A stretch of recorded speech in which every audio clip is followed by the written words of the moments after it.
Whether you think so or not, it is quite possible that you could be charged one day with a crime.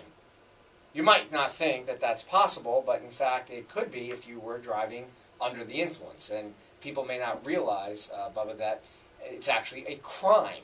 It's not, it would be equivalent to other crimes. You have law enforcement and criminal courts, and you have the potential in some situations for spending time in prison. You do. In fact, people don't understand that the only two things you have to do to have a DUI is to intend to consume the impairing substance, which is usually alcohol, but it could be prescription drugs, over-the-counter drugs, it could be anything, including plant materials like marijuana, and the intent to drive. And that's the only two things you have to know. You don't have to have specific intent to be an impaired driver. And so people are always asking me, well, what do I do if I'm pulled over?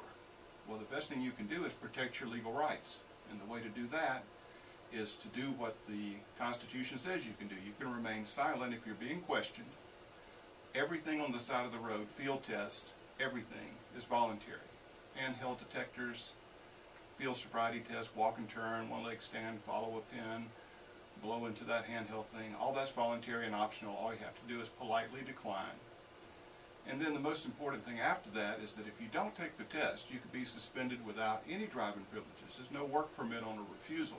So I tell people, go ahead and take the officer's test, and then you have the right to your own independent tests or tests.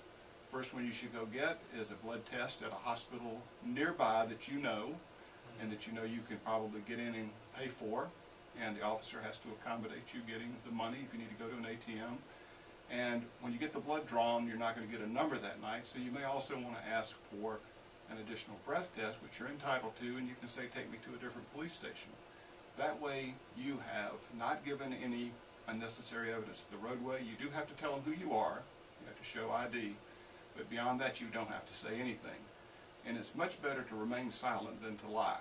Don't tell a lie at the side of the road saying, I haven't been drinking when you reek of alcohol. It's better just to